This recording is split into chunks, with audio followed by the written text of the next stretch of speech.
Of the 39 Golden Gate Bridge jump survivors, only 5 of us can stand, walk, and run. When did you start hallucinating? I started hallucinating at 17. 17. The same time I had the paranoid delusions.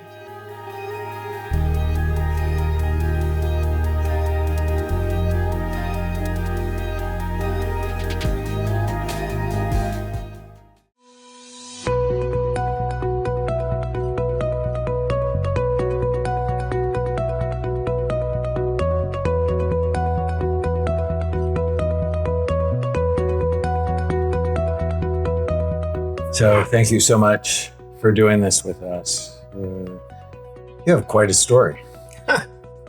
First of all, thank you, because I've been an admirer of yours for a very long time. I've appreciated all of your work.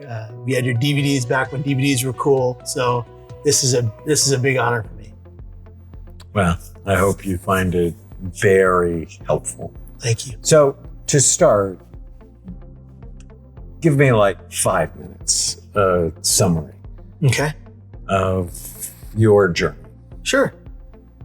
Born in abject poverty to birth parents who, after they had me on drugs and alcohol, they were on drugs and alcohol.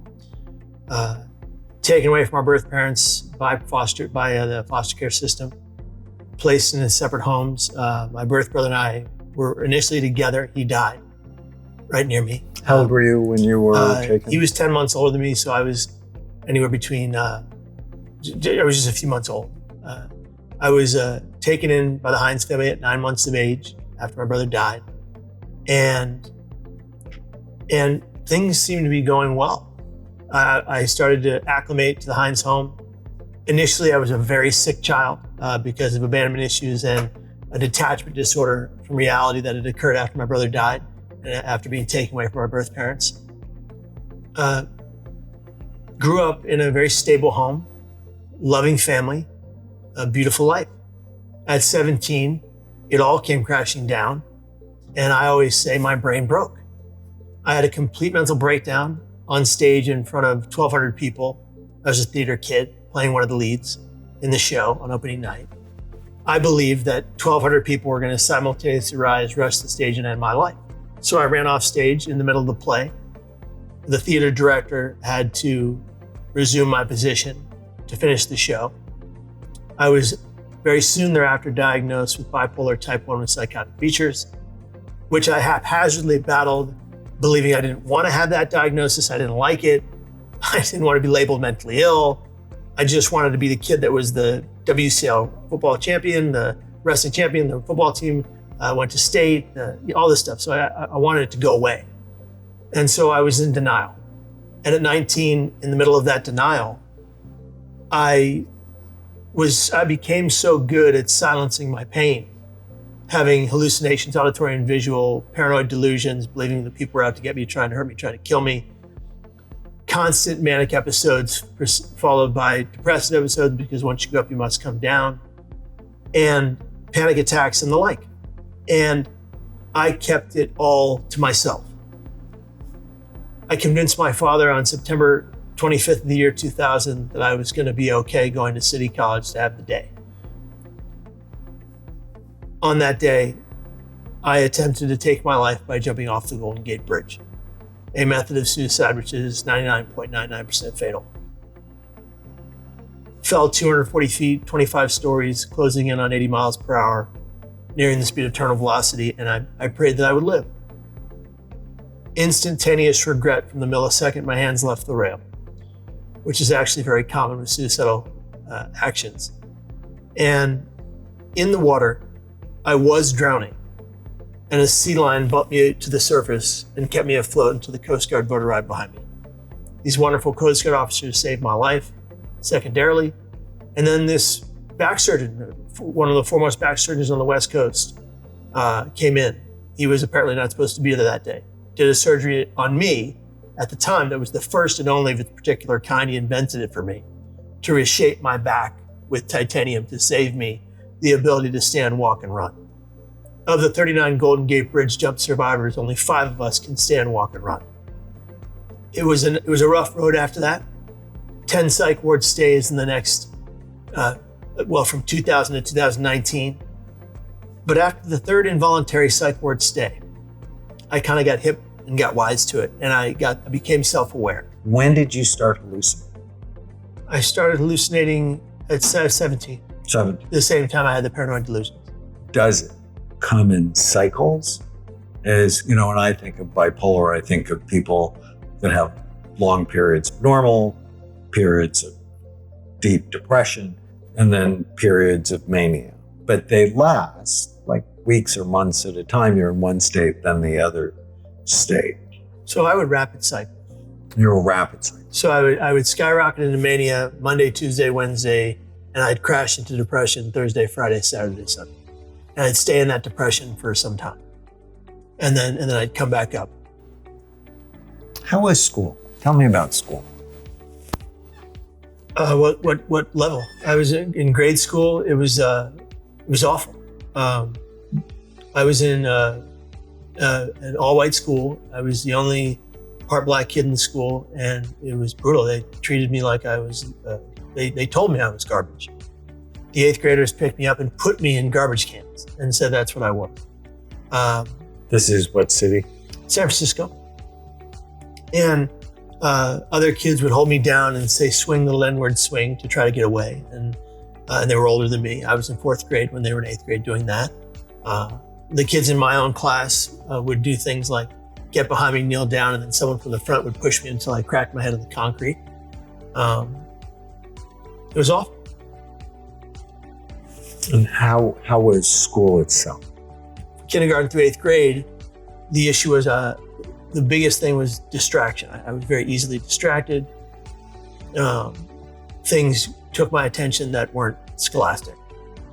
And did your parents ever get you assessed? Doesn't sound. Not that I can recall for that. I know in college I was by the disability program, I was diagnosed with ADD.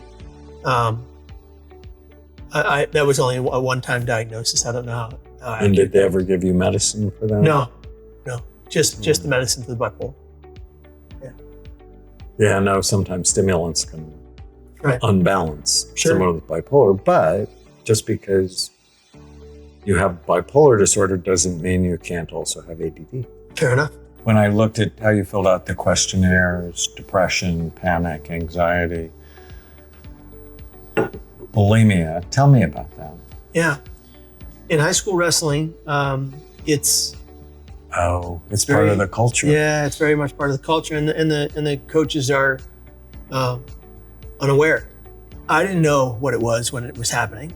I just knew that I had to make weight, and you'd get to a certain weight, and they'd go, "We need you to go to this weight," and so you're going to cut that weight in 6 days before meet, and then you cut that weight before 6 days before meet in 90-degree heat in the mat room, or you're out with the plastic jackets, running in circles or running up the hills and sweating profusely without adequate water, it was a mess. And by the time I get to the meet, I'm exhausted. I've made weight. So then I go eat a big meal. And then right after the match, I purge. And I said to myself, I just keep getting the flu. Just keep getting the flu. And it was my mom as a nurse who was like, "Kevin, this is a problem. You have an eating disorder."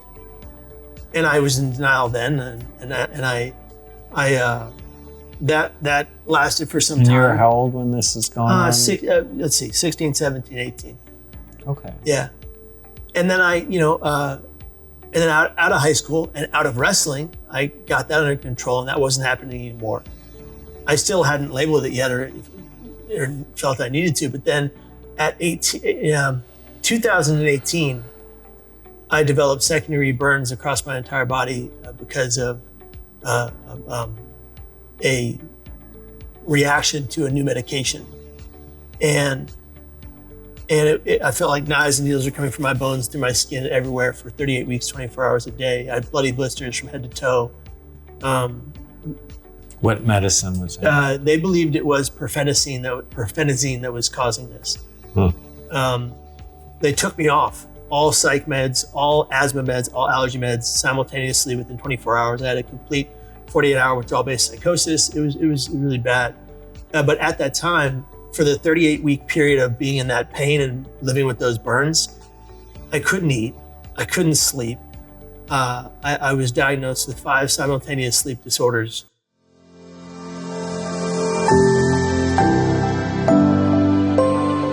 So we do a study called SPECT, and SPECT looks at blood flow and activity. Has anybody ever looked at your brain? No. No, because SPECT looks at blood flow and activity. It looks at how your brain works. And it basically shows us 3 things: good activity, too little, or too much. And then our job is to balance it. Behind me, this is what a healthy scan looks like. So here's your scan. Okay.